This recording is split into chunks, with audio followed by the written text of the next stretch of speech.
오늘은 예수님 육신의 아버지 요셉의 증언에 대해서 상고해 봅니다. 예수님 당시 여성들의 말은 아무런 법적 효력이 없었습니다. 어떤 사건이 일어나면 남자 두 사람의 증언에 의해서 그 사건은 사실로 받아들여졌습니다. 아무리 많은 여자들이 주장해도 전혀 고려의 대상이 될 수 없었습니다. 당시 여자는 아버지와 남편의 재산으로 취급되는 오로지 남자 중심으로 움직이는 철저한 가부장적 사회였습니다. 마태가 마태복음을 기록한 중요 목적 중에 하나는 예수님은 하나님의 아들로서 그분의 탄생은 곧 구약에 예언된 하나님 언약의 실현임을 유대인들에게 납득시키는 일이었습니다. 예수님은 성령으로 잉태되어 동정녀의 몸에서 태어났다는 사실을 어떻게 효율적으로 납득시킬까 고심하던 마태는 마리아의 증언 대신에 예수님을 실제로 낳은 마리아 증언 대신에 그녀의 남편인 요셉의 증언을 수록하였습니다. 왜요? 여자의 증언은 증거로 채택되지 않기 때문입니다. 그래서 남자 요셉의 증언을 수록하였습니다. 오늘 읽은 이 기록은 예수님 육신의 아버지 요셉에 관한 유일한 것입니다. 다른 데는 나오지 않습니다. 반면 예수님 육신의 어머니 마리아에 대한 기록은 곳곳에 많이 나타나죠. 그죠? 네. 이제 본문으로 들어가 봅니다. 그 시작은 이렇습니다. 예수 그리스도의 나심은 이러하니라. 단도직입적인 출발입니다. 이렇게 선언처럼 들리게 한 이유는 단 하나입니다. 사람들의 주의를 집중시키기 위해서입니다. 그의 어머니 마리아가 요셉과 약혼하여 동거하기 전에 성령으로 잉태된 것이 나타났더니 그의 남편 요셉은 의로운 사람이라 그를 드러내지 아니하고 가만히 끊고자 하여. 본문은 이렇게 얘기하고 있습니다. 이 문장을 제대로 이해하기 위해서는 당시 유대인들의 결혼 관습에 대해서 아셔야 합니다. 우리들은 혼인식과 동시에 함께 살아가죠, 그죠? 그런데 그렇게 하지 않습니다. 유대인들은 식을 올린 후 약 1년 정도의 정혼 기간을 갖습니다. 그 기간 동안 서로 각각의 집에서 살면서 남자는 아내와 함께 살 집을 마련하였습니다. 그런데 이 정혼 기간 중에도 두 사람이 부부임을 인정하였고 무슨 잘못이 있으면 파혼도 가능했고 행여 남자가 죽으면 여자는 과부로 취급받았습니다. 그 기간 중에 가장 큰 일은 임신이었는데 외간 남자라면 너무나 당연히 그 여자는 돌에 맞아 죽어야 했고 설사 그 아이의 아버지가 정혼한 남편이라도 율법을 어겼기에 그 동네에서는 큰 수치를 당하면서 살아야 했습니다. 그만큼 당시 혼전 순결은 목숨처럼 중요한 것이었습니다. 그런데 마리아가 요셉에게 임신 사실을 알린 것입니다. 요셉은 깜짝 놀랐겠죠. 도대체 어떻게 된 거냐? 자기하고 관계하지 않았으니까 분명히 외간 남자로서 마리아는 돌에 맞아 죽어야 하는 것이다. 이렇게 생각했는데 마리아가 그렇게 얘기하는 것은 마리아 자신이 당당했기 때문입니다. 분명 천사 가브리엘이 전한 말도 자세히 전했습니다. 요셉이 마리아의 말을 믿지 못한 것은 아니었지만 혼전 임신 자체가 당시 목숨이 오락가락하는 큰일이어서 요셉의 고뇌는 대단히 컸습니다. 이 일을 어떻게 하나? 보통 사람 같으면 당장에 파혼을 선언했을 것입니다. 여자여 죽건 말건 자신과 관계없는 아이를 임신한 그 여자를 버렸을 것입니다. 그러나 요셉은 의로운 사람이라고 적혀 있습니다. 그럴 사람이 아닙니다. 그는 의로운 사람이라. 마태복음 1장 19절 말씀입니다. 요셉의 올곧음은 그 밑바탕에 사랑과 관용이 깔려 있었습니다. 그래서 찾은 최선의 방책은 소문을 내지 아니하고 조용히 파혼하는 것입니다. 그래야 마리아도 돌에 맞아 죽는 일이 없기 때문입니다. 그런데 그대로 계실 하나님이 아니십니다. 하나님께서는 천사를 요셉에게 보냅니다. 다윗의 자손 요셉아 하지 아니하고 다윗의 자손 요셉아라고 부르십니다. 내 아내 마리아 데려오기를 무서워하지 말라. 그에게 잉태된 자는 성령으로 된 것이라. 아들을 낳으리니 이름을 예수라 하라. 그가 자기 백성을 그들의 죄에서 구원할 자이심이라. 요셉은 얼마나 놀랬겠습니까? 그런데 그 천사가 전한 말이 마리아에게서 들은 말과 똑같았습니다. 먼저 요셉을 하나님께서는 다윗의 자손 요셉이라고 부릅니다. 저도 누구누구의 남편이자 누구누구의 아버지이자 어느 교회 목사입니다. 그 앞에 어떤 명칭이 붙느냐에 따라서 저의 행동과 처사가 달라집니다. 다윗의 자손 요셉이라고 불릴 때 요셉도 그랬습니다.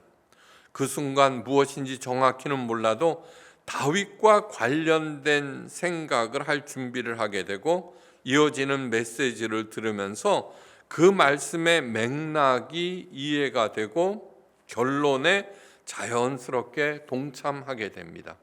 최종 결론은 장차 태어날 아기가 하나님께서 보내실 다윗의 자손 메시아라는 것입니다. 자녀의 이름은 그 당시 아버지가 지어줍니다. 하나님께서는 성령으로 잉태된 그 아기의 이름을 하나님께서 지어주십니다. 이 얘기는 뭐냐 하면은 그 아기의 아버지는 하나님 자신이라는 것입니다. 요셉에게도 분명하게 명기시킨 것입니다. 예수, 당시 유대인 이름 중에 흔한 것으로 여호수아, 예수아의 헬라어 표기입니다. 예수님만 그 이름을 가진 것이 아니라 그 당 여호수아도 예수입니다. 그 뜻은 무엇이냐면 여호와는 구원이시다라는 뜻입니다. 장차 태어날 아기의 사명도 알려주셨는데 그것은 자기 백성을 죄에서 구원하는 일이다. 너무너무 중요한 얘기입니다. 너무너무 중요한 포인트. 우리들은 기도합니다. 이 불치병에서, 이 가난에서, 이 불행에서, 이 고난에서 나를 구원해 달라고 하지 죄에서 구원해 달라고 하지는 않습니다. 그런데 하나님께서는 죄에서 구원, 그것이 가장 중요하다는 말씀입니다. 죄에서의 구원이 필요하다는 말씀을 들으면서 과연 성경은 하나님의 말씀이구나 하는 생각이 절로 듭니다.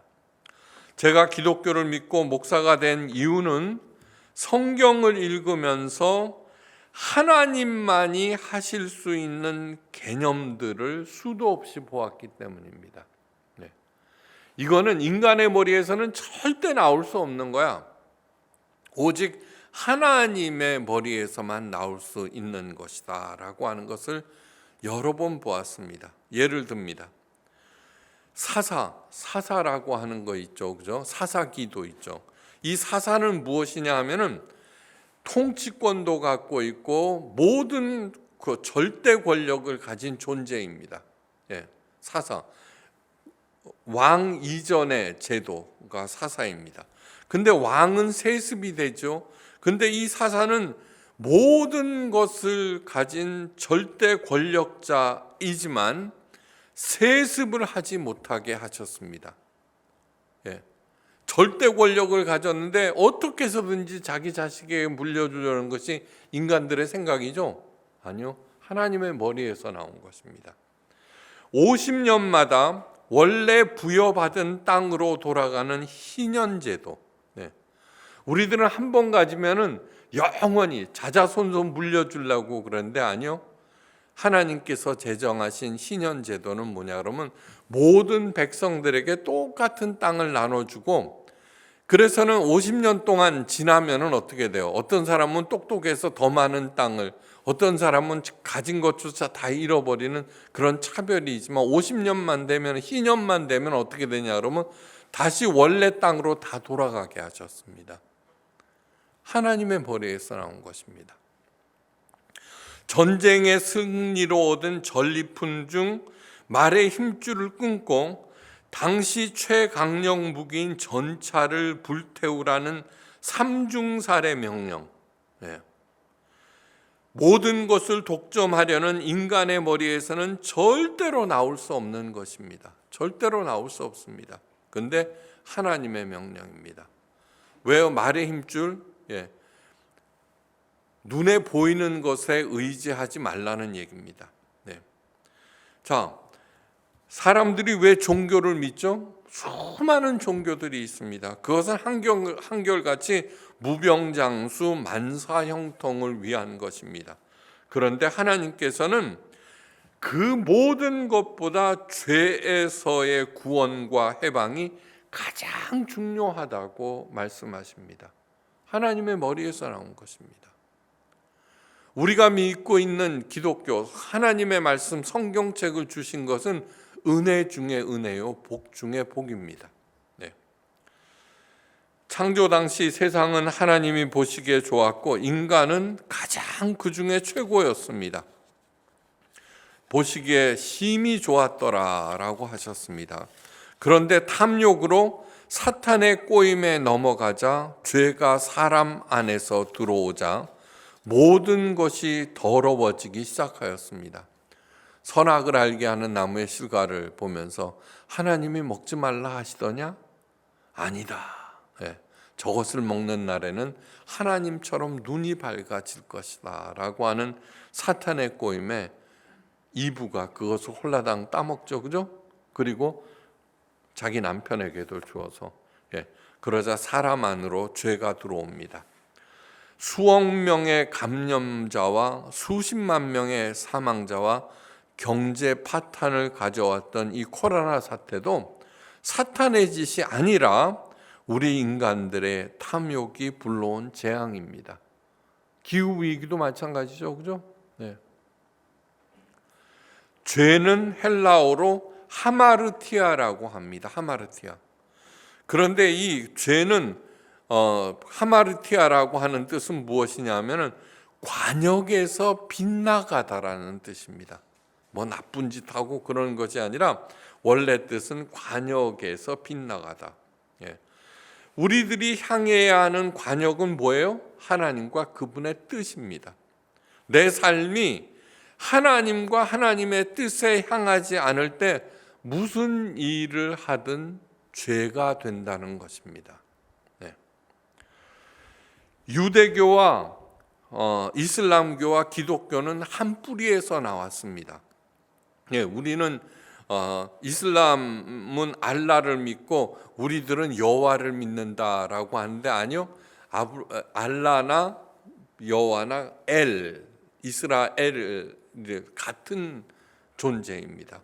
이 세 종교 모두 아브라함의 자손입니다. 아브라함이 뭐예요? 이스마엘을 낳았죠. 이스마엘이 바로 쭉 따라 내려온 게 이슬람이고 이삭에서 나온 것이 기독교와 유대교입니다. 그런데 차이가 나는 것은 무엇이냐 하면은 하나님의 계시를 받은 존재가 다른 것입니다. 유대교는 모세, 이슬람은 마호멧, 그리고 우리 기독교는 예수님입니다. 네. 알라의 계시를 받아 마호멧이 기록했다는 코란에는 여성들에 대한 극심한 차별과 억압은 상상을 초월할 정도로 큽니다. 오늘날에도 계속되죠, 그죠? 예. 이 여성들에 대한 극심한 차별과 억압이 과연 하나님의 뜻일까요? 예. 모세가 준 모세오경에서 나온 율법을 철저히 지키면은 하나님의 뜻에 합당한 사람이 돼서 하나님의 복을 받는다. 오늘 중요한 얘기를 했죠. 믿음의 레시피는 없다고. 예. 율법을 열심히 지키고 새벽기도 열심히 나오고 1000번째 제사를 열심히 들으면 꼭 하나님께서 들어줘. 그거는 기독교의 타락입니다. 예. 과연 하나님께서 그렇게 생각하실까? 지난 시간 말씀드린 예수님의 족보에는 여성이나 이방인에 대한 차별이 전혀 없습니다. 오히려 여성을 우대하셨고 하나님께서는 예수님께서 이 땅에 오시기까지 그 다음에 이방인들을 우대하셨습니다. 그것이 하나님의 뜻입니다. 하나님의 뜻 안에는 어떠한 차별도 없습니다. 어떠한 차별도 없습니다. 하나님의 뜻에 빗나간 것은 모두 죄입니다. 죄의 삭은 사망입니다. 너와 내가 지은 죄의 결과인 질병과 고난과 불행과 죽음은 나와 우리 모두를 도탄에 빠지게 한다는 사실을 명심하셔야 합니다. 예수님 생애 전체는 어떻게 하나님 앞에 서는가, 하나님을 향하여 어떻게 가는가, 그것을 동영상으로 보여주는 것이 바로 사복음서입니다. 코람데오, 하나님 앞에서라는 뜻입니다. 하나님 앞에서 무슨 생각을 하며 하나님 앞에서 어떻게 반응해야 하는가를 예수님께서 친히 보여주셨습니다. 나도 예수님처럼 생각하고 행동할 때 죽어가던 내 생명이 살아나고 또한 풍성해지면서 다른 사람들도 살아나게 된다는 것이 복음의 핵심입니다. 핵심. 신앙은 비장함과 전혀 관계가 없습니다. 엄숙함과 아무 관계가 없습니다. 거룩함은 비장하고 어둡고 무겁고 그런데 원래 히브리어 거룩이라는 뜻은 밝고 따뜻하고 새로워지고 풍성해진다는 뜻입니다. 놀아도 되고 쉬어도 됩니다. 다만 안식을 주신 하나님께 진심으로 감사하며 자족하면 됩니다. 먹고 살려면 돈이 필요하고 돈을 벌기 위해서는 일을 해야 합니다. 그러나 절대로 그악스럽게 돈에 집착해서는 안 됩니다. 그것이 하마르티아, 하나님의 뜻에 관역에 빗나가는 것입니다. 맡은 일이 무엇이든 죽게 하듯 하면서 그 일을 통해서 나와 내 가족이 먹고 살 수 있음에 감사하며 자족하면은 그것으로 충분합니다. 내가 신앙이 있는가 없는가 스스로 점검해 보십시오. 그건 뭐냐 그러면요, 정말로 감사하고 있는가. 잘 자고 나서도 하나님 감사합니다. 콜록하고 기침해도 하나님 감사합니다. 제가 좀 더 제 건강을 잘 돌보겠습니다. 감사하는 마음, 하나님에 대한 진짜로 감사하는 마음이 있는 사람은 전부 다 하나님을 진짜로 믿는 사람이고, 그러한 마음으로 살아가면은 그 누구도 지옥에 가지 않습니다. 절대로 지옥에 안 갑니다. 그렇게 꾸준히 살아가다 보면은 에이레네의 복이 내게 임합니다. 그것이 복음의 핵심 중의 핵심입니다. 그 모두 그 복을 풍성히 누리고 풍성히 주변에 베푸시기를 주의 이름으로 축원합니다. 네. 이어서 천사가 하나님의 메시지를 전합니다.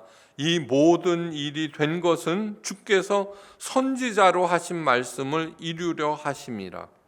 이르시되 보라, 처녀가 잉태하여 아들을 낳을 것이요 그의 이름은 임마누엘이라 하리라 하셨으니 이를 번역한즉 하나님이 우리와 함께 계시다 함이라. 네. 이 짧은 구절 중에 엄청난 사실들이 잔뜩 담겨져 있습니다. 예수님의 탄생은 많은 선지자들을 통해서 하신 하나님의 언약들이 실제로 실현된 것입니다. 엄청난 개념입니다. 당시 사람들은 하나님께서 하신 언약들은 어떤 특정한 사람들에게만 하신 것이라고 생각했는데 아닙니다. 네.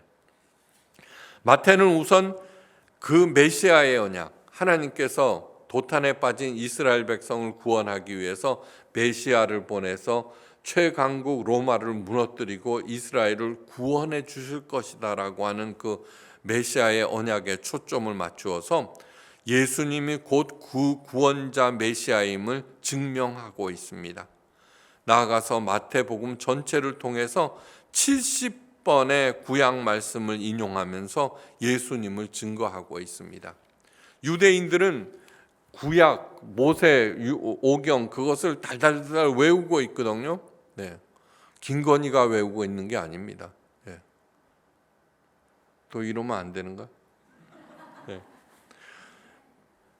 그래서는 그 구약 마태복음을 쭉 읽어보면은 많은 그 구약 구절들이 인용되어 있거든요. 네. 그걸 읽을 때마다 유대인들을 설득해 나가는 것입니다. 네. 그 말씀을 들을 때마다 인용할 때마다 유대인들이 동의하도록 기도하면서 그 말씀들을 끄집어냈습니다. 하나님의 말씀은 살았고 운동력이 있습니다. 이 말의 뜻은 하나님의 말씀이 살았다라고 하는 것은 시대와 상황마다 의미가 확대되고 심화되어서 그 시대를 이끌어가고 상황을 변화시켜서 점점 하나님 나라에 가까이 가도록 한다는 것입니다. 깊이 생각할 것이 있습니다. 하나님 말씀의 의미는 언제나 우리 인간들의 바람과 소원을 초월합니다. 그래서 깊은 성찰과 오랜 묵상이 필수적입니다. 당시 유대인들의 바람은 하나님의 메시아가 로마를 무너뜨리는 것입니다. 인간의 생각에서 나온 것입니다. 네. 그러나 하나님께서 원하시는 것은 우리를 죄에서 구원하시는 것입니다. 사람들은 자기의 소원이 이루어지지 않는다는 이유로 하나님을 원망하고 하나님을 부인합니다. 그래서 하나님의 관역과는 점점 거리가 멀어지고 죄는 깊어갑니다. 비례하여서 사망의 그림자는 점점 더 짙게 드리워집니다. 그러나 하나님의 말씀의 깊은 뜻을 깨닫고 따를 때 정반대의 현상이 나타나기 시작합니다. 하나님의 말씀이 나를 지배하기 시작하고 나에게 집착했던 내 자신을 초월하기 시작합니다. 도 안 닦아도 됩니다. 내 생각과 삶의 지평이 넓어지기 시작합니다. 그러면서 비례해서 삶의 근심과 걱정을 떠나서 하나님의 말씀에 담긴 소망과 영광을 향하게 됩니다. 마침내 하나님의 원하시는 바가 내 삶에서 이루어집니다. 이 모든 일이 된 것은 주께서 선지자로 하신 말씀을 이루려 하심이라. 네. 다시 말해서 성경에 나타난 모든 약속을 하나님께서 내게 주신 약속으로 내가 믿고 그 약속은 하나님께서 언젠가는 실현해 주실 것이야 라면서 관역이 되는 하나님을 향해서 내가 가노라면은 어느새 나도 모르는 사이에 하나님의 약속이 내 몸 안에서 내 존재 안에서 실현되기 시작한다는 얘기입니다. 유대인들은 또 그리고 모든 사람들은 하나님의 약속을 그저 자신들의 소원 성취의 차원에서 받습니다. 그래서 하나님의 종교를 율법 중수나 종교 행위를 통해서 자신들의 소원이 이루어지도록 독려하는 기복신앙 체제로 만들어 버렸습니다. 오늘날 한국 기독교가 기복신앙으로 완전히 망가뜨립니다. 제일 나쁜 게 뭔지 아십니까? 일천번제입니다. 절에 가면은 천일기도 하죠. 그대로 해갖고 천일이라고 하는 뜻은 천이라고 하는 것은 가득 찼다는 얘기입니다. 번제는 무엇이냐 하면 태워서 드리는 제사입니다. 그거는 온몸과 정성을 다해서 내 전체를 하나님 앞에 산 제사로 불태운다는 뜻이지 천일 기도하라는 뜻이 아닙니다. 근데 웬만한 교회에서는 천일 기도, 일천번제 하잖아요. 그것처럼 좋은 것 없습니다. 일천번제 쭉 했는데 왜 소원이 안 이루어져요? 그럼 목사가 너 7번 빠져먹었네? 한 번 갈 때마다 정해진 헌금을 합니다. 1000일 동안. 헌금. 교회는 점점 헌금만 들어가고요. 엉망진창입니다. 이 일을 가장 열심히 하는 사람들은 종교 지도자들과 바리새인들입니다. 그들이 한 일이 정말 옳았다면 예수님께서 이 땅에 오실 필요가 전혀 없습니다. 누구보다도 열심히 하고 있는데요. 그런데 오셨습니다. 왜요? 틀렸다는 것입니다. 너희들의 생각이 틀렸다는 얘기입니다. 하지만 그들은 예수님의 말씀을 거부하였고 예수님을 십자가에 달아버립니다. 자기들이 옳다는 얘기입니다. 가장 많은 욕을 들었던 게 바리새인들이죠. 이 독사의 자식들아. 예수님께서 서슴없이 그들에게 그렇게 욕을 하셨습니다. 기억하셔야 합니다. 구약 전체는 예수님께 집중하고 있습니다. 그 많은 약속과 말씀들은 예수님께서 오심으로 실현된 것입니다. 실현된 것. 그러므로 우리들은 당연히 예수님과 그분의 말씀에 집중하셔야 하고 내 삶을 하나님을 향하여 정조준을 하셔야 합니다. 여러분, 나는 자연인이다. 그거 보시죠, 그죠? 거기 보면은 어떻게 돼요? 다들 행복해하죠.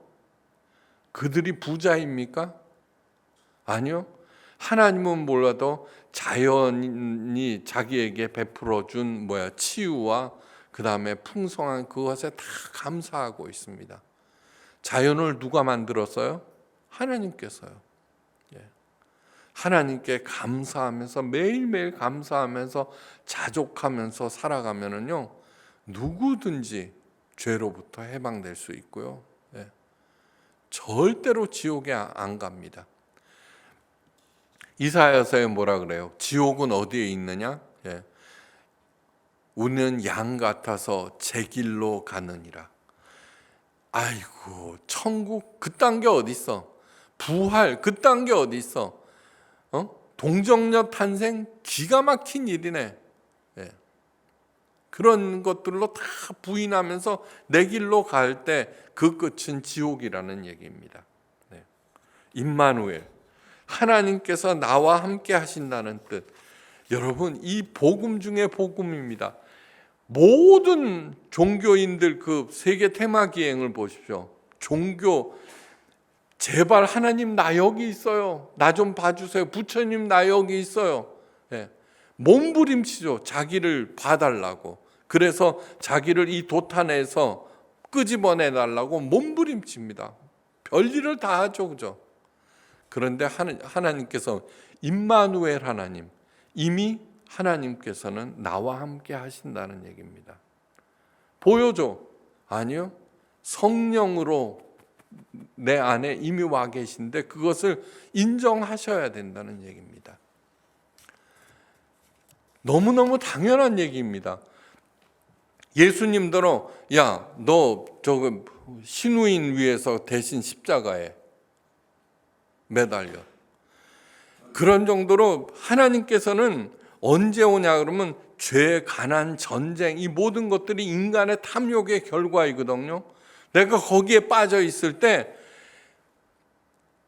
자녀가 엄마, 아빠 부르면은 즉시 달려갑니다. 내가 어려움에 빠져 있을 때 이미 하나님께서는 나와 함께 하신다는 얘기입니다. 그러면서 그거를 믿지 아니하고 또 와서는 새벽 기도하면서 내가 원하는 것을 그 아뢰느라고 주여 삼창을 하지 않나 별 오두방정을 다 떨어요. 예수님께서 뭐라 그래요? 내가 귀먹지 아니했다는 얘기입니다. 네. 내가 도탄에 빠져 있습니다. 어려움에 빠져 있습니다. 임마누엘 하나님께서 이미 나와 함께 하신다는 약속을 믿고 그 하나님께 조용히 아뢰기 시작합니다. 하나님, 이것을 통해서 내가 무엇을 해야 합니까? 물어보십시오. 상의해 보십시오. 당장에 나옵니다. 그러면 그대로 뚜벅뚜벅 걸어가면 됩니다. 왜 내가 원하는 바대로 해주지 않으면은 하나님이 안 계신다고 그러는 거예요. 하나님께서는 죄에서의 구원이 가장 중요한 것이라고 했는데 나는 무병장수, 만사형통을 요구하고 있지 않습니까? 만사형통 무병장수를 줬으면은 뭐예요? 그때는 내가 잘해서 한 줄을 알죠, 그죠? 한번 깊이 생각해 보세요. 아니요, 간단하게 생각해 보십시오. 얼마나 엉터리 같은 존재인가 우리들이. 네. 임마누엘 하나님, 이미 나와 함께 하시는 하나님, 복음 중에 복음, 세상에서 가장 기쁜 소식입니다. 하나님께서 먼저 내 삶에 초점을 맞추셨다는 뜻입니다. 그러므로 내가 하나님께 맞추고자 한다면 언제나 백발백중입니다. 성경의 모든 인물들이 그 과정을 보여주고 있습니다. 하나님께서는 별 볼 일 없는 사람을 부르시고 초점을 맞추십니다. 우여와 곡절 속에 그들은 서서히 자신의 생각과 삶을 하나님께 맞추기 시작합니다. 그리고 마침내 하나님의 영광이 그의 삶에서 나타나 모든 사람들이 보게 됩니다. 그 어떤 사람도 그렇게 있으며 그렇게 되라는 것입니다. 분부대로 행하여 요셉이 하나님께 자신의 삶을 맞추기로 했다는 얘기입니다. 그죠? 그리하여 요셉은 모든 말썽을 각오하고 마리아를 데려옵니다. 그러나 아들을 낳기까지 동침하지 아니합니다. 그리고 마침내 예수님께서 태어나셨습니다. 즉 예수님의 동정녀의 몸에서 탄생하셨다는 얘기입니다. 동정녀 탄생, 그 다음에 몸의 부활. 이 세상 끝날까지 비판과 부정과 대립을 야기할 스캔들입니다. 그럼에도 성경은 아무런 해명도 없이 그 사실만을 서술하고 있습니다. 믿으라고도 하지 않습니다. 그 사실만을 서술하고 있습니다. 지금 요셉의 증언을 통해서 동정녀 탄생을 서술할 뿐입니다. 믿을 사람은 믿고 거부할 사람은 또 그리하라는 것입니다. 그런데 이 동정녀 탄생과 몸의 부활에는 하나님께서 의도하시는 복음의 핵심이 담겨져 있습니다. 모든 인간은 뭐예요? 엄마 아빠 사이에서 태어난 탄생과 그 다음에 꼴가닥 숨이 넘어가는 죽음으로 끝납니다. 눈에 보이는 것. 그 삶을 조금 더 편하게, 조금 더 풍요롭게 하기 위해서 울고 웃고 죽고 죽이면서 몸부림치면서 살아갑니다. 하나님께서 얼마 후 죽게 될 노인 아브라함에게 말씀하십니다. 너는 본토 친척 아비 집을 떠나 내가 지시하는 곳으로 가라. 그렇게 하시면서 복의 근원이 되고 이름을 창대케 하고 큰 민족, 아들도 없는 아브라함에게 그렇게 약속해 줍니다. 여러분, 하나님의 지시하는 곳이 어디일까요? 젖과 꿀이 흐르는 가나안 땅일까요? 아닙니다. 우리 인간들은 탄생과 죽음 안에서 살아갑니다. 그런데 예수님은 탄생 이전에 성령의 잉태라고 하는 탄생 이전에, 그 다음에 죽음 이후의 부활에서 살고 계십니다. 본토 친척 아비집이란 눈에 보이는 탄생과 죽음을 뜻합니다. 하나님의 지시하는 곳이랑 탄생과 죽음을 넘어서라는 얘기입니다. 무슨 뜻인지 알겠습니까? 네. 예수님의 동정녀 탄생은 우리들이 원래부터 하나님의 형상을 가진 하나님의 자녀임을 얘기합니다. 네. 예수님만 성령으로 잉태된 것이 아니라 원래 창세기 1장에서부터 우리들은 하나님의 형상을 가진 하나님의 자녀들입니다. 예수님의 부활은 하나님의 자녀가 당연히 누려야 하는 영원한 삶을 보여줍니다. 내가 예수님을 잘 믿고 하나님을 잘 믿었기 때문에 이게 부활한다고요? 영원히 산다고요? 아니요. 왜 영생을 약속하셨냐 하면은 영원하신 하나님, 그 하나님이 가장 사랑하는 내가 없으면 안 되잖아요. 사랑하는 대상이 없으면 그것처럼 슬픈 게 없잖아요. 그러니까 당연히 영생을 약속하십니다. 고린도전서 15장에 그 부활장 보면은요, 부활이 먼저 있는 것이 아니라 영생이 먼저 있다는 얘기입니다. 죄 가운데서 영원히 사는 것처럼 저주가 없죠. 그죠? 그런데 죄로부터 구원받은 그 복된 존재는 하나님께서 가장 사랑하시고 나도 하나님을 가장 사랑하시니까 당연히 영원히 살게 되는 것입니다. 이 말씀을 올바로 깨달으시기를 주의 이름으로 간절히 축원합니다. 바로 그곳으로 가라는 얘기입니다.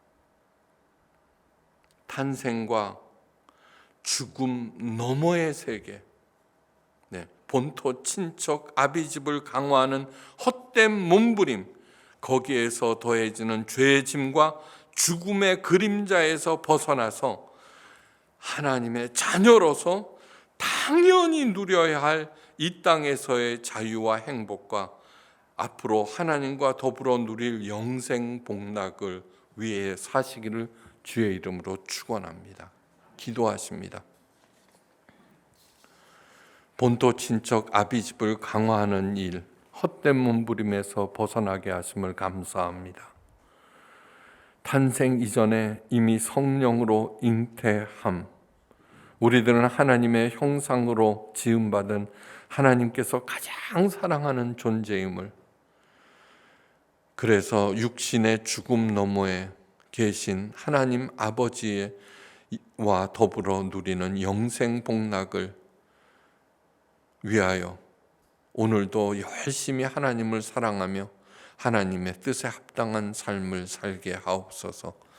이제는 성부, 성자, 성령 삼위일체 하나님의 그 크신 은혜와 사랑과 은사와 능력, 함께 하심과 인도하심과 공급하심이 이제는 탄생과 죽음 너머의 세계, 하나님께서 지시하는 곳으로 신나게 달려가기로 결단하는 하나님의 귀한 자녀들과 각 가정 하시는 일들과 무엇보다도 포에마 예수교회 위에 지금부터 영원까지 함께 계시옵기를 간절히 기도하옵고 축원드리옵나이다. 아멘.